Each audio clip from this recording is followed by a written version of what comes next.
NALSA से जुड़े हुए अधिवक्तागण, न्यायिक पदाधिकारियों और सामने मेरे प्यारे पीएलवी के जितने भी मेंबर्स हैं, महिलाएं, पुरुष, हमें सबसे पहले ये समझना है कि आज का उद्देश्य क्या है। आप सभी वक्ताओं को मैंने सुना अभी 2 अक्टूबर गांधी जी का जन्मदिन है, बिल्कुल सही बात है। इसमें एक और चीज मैं जोड़ना चाहता हूँ, आज लाल बहादुर शास्त्री जी का भी जन्मदिन है। तो हमें ये नहीं भूलना चाहिए कि गांधी जी जैसे अहिंसा के पुजारी थे, उसी तरह लाल बहादुर शास्त्री भी एक कर्मठ, और उनका नारा से ही उसकी कर्मठता का उनका परिचायक है। उनका नारा आप लोगों को पता ही होगा, जय जवान जय किसान। नवगछिया का जो क्षेत्र है ये मूलतः कृषि प्रधान जगह है। यहाँ इंडस्ट्री नहीं है, औद्योगिकरण नहीं हुआ है। हमारा उद्देश्य क्या है? आज हम सभी लोग यहाँ सम्मिलित हुए हैं, सबसे जानना है हम किस काम के लिए नियुक्त हुए हैं। मैं संबोधित करना चाह रहा हूँ पीएलवी के मेंबरों को। पैरा लीगल वॉलंटियर्स का मतलब क्या है? लीगल शब्द का मतलब है न्यायिक, न्याय से जुड़ा हुआ। जब तक आप स्वयं सभी लोगों को, जितने भी पीएलवी वॉलंटियर्स हैं, अपने अधिकारों के बारे में पता नहीं चलेगा, आप अपने अधिकारों से पूरी तरह से अवगत नहीं होंगे, आप दूसरों को शिक्षित नहीं कर सकते हैं। शिक्षा से मेरा मतलब है न्यायिक अधिकारों से। जैसा कि नंदलाल बाबू ने शुरू में ही बताया, आजादी के इतने वर्षों के पश्चात भी समाज के सबसे निचले तबकों से जुड़े हुए कुछ लोगों को अभी ये भी शायद पता नहीं है कि स्वतंत्रता है क्या चीज, किस चीज से स्वतंत्रता चाहिए। गरीबी, अशिक्षा सबसे पहले, उसके बाद आता है न्यायिक अधिकारों की बात। जो गरीब रहेगा, जिसको 2 जून खाने को नहीं मिलता है, वो अपने न्यायिक अधिकारों से कैसे परिचित होगा? तो पीएलवी के माध्यम से ये सरकार का एक बहुत अच्छा मुहिम है, और सुप्रीम कोर्ट के न्यायाधीशों के डायरेक्शन के आधार पर हम लोगों ने इसको आज करने का ये उद्देश्य, ये बीड़ा हमने उठाया है। आप लोगों से मेरा यही निवेदन है कि सबसे पहले अपने अधिकारों से अपने आप को अवगत कराएं। उसके बाद वे सारे अधिकार जो आपको हैं, वही सारे अधिकार बाकी लोग जो गांव में हैं उनको भी है। हमारा संविधान जो है, जितने भी लोग हैं हमारे संविधान, मतलब हमारे जितने भी नागरिक हैं इस भारतवर्ष के, सभी को समान अधिकार प्राप्त है। इस बात का विश्वास दिलाना होगा पीएलवीओं को, चाहे वो मुकदमे सिविल से जुड़े हुए हों या क्रिमिनल मुकदमे जुड़े हुए हों। उनमें दोनों पक्षों को सुनने का और सुनाने का जो अधिकार है, ये उन तक आपको पहुंचाना है। और ये भी बात को ध्यान में रखना है कि न्यायालय में अगर आना है तो उससे पहले बाकी जितने सारे विकल्प हैं, जिससे जितने भी आपस में बैर जो है, किसी भी समस्याओं का, न्यायिक समस्याओं का या गैर न्यायिक समस्याओं का समाधान करने के लिए अगर आप लोग अग्रसर आगे बढ़ के उसमें भागीदारी अपना निभाते हैं, तो न्यायालय तक बात पहुंच ही नहीं सकती है। तो ये तो बहुत बड़ा काम कर रहे हैं आप समाज का।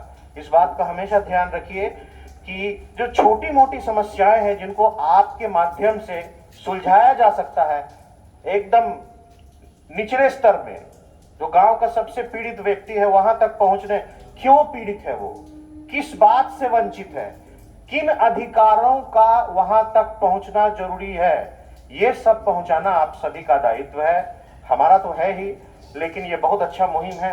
मैं आपको शुभकामनाएं देता हूं, और एक बात दोहराना चाहता हूं, खासकर महिलाओं के लिए। हमारे सर्वोच्च न्यायालय के मुख्य न्यायाधीश का पिछले कुछ दिनों पहले किसी भाषण में संभाषण उनका हो रहा था, उन्होंने ये कहा है कि जितने भी पीएलवी महिलाएं हैं, मैं समझता हूं कि सारी आप लोग जितने भी यंग, खास करके मैं देख रहा हूं, ये सब न्यायिक शिक्षा का प्रचार प्रसार करना बहुत आवश्यक है। उनका यह मानना है कि जब तक न्यायिक पदाधिकारियों के पोस्ट में महिलाओं की 50% की भागीदारी नहीं होगी, हमारा समाज पिछड़ा ही रहेगा। क्योंकि नारी में मां का स्वरूप है, बहन का है, पत्नी का है और न जाने देवी का तो है ही।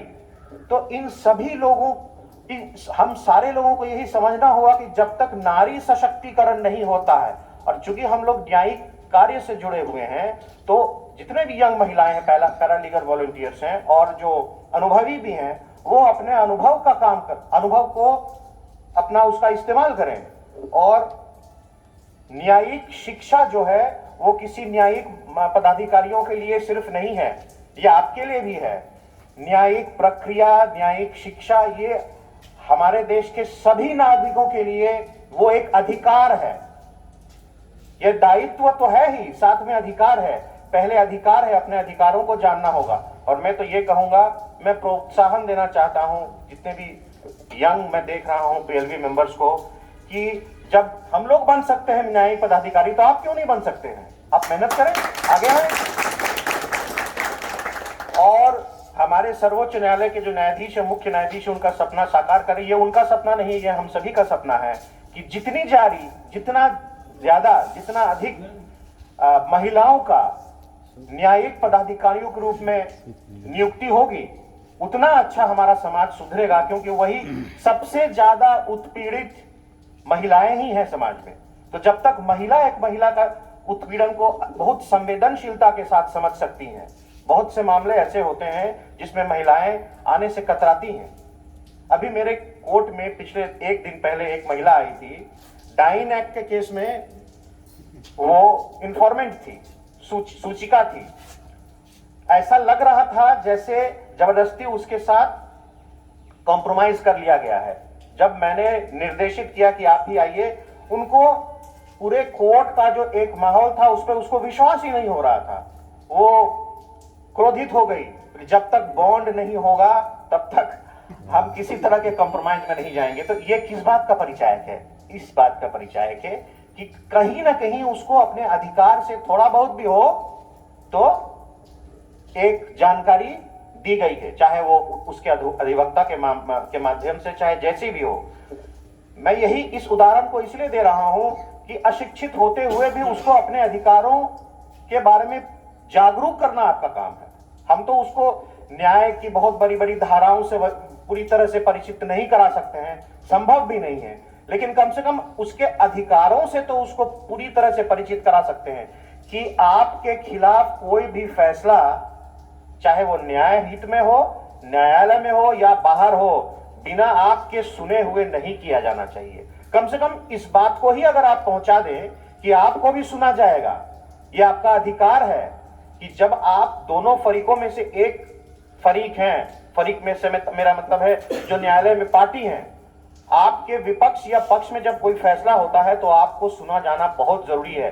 कम से कम यही बात अगर आप समाज के हर वर्ग में अगर पहुंचा दे जहां आप लोग कार्य कर रहे हैं, यही बहुत बड़ा मैसेज जाएगा।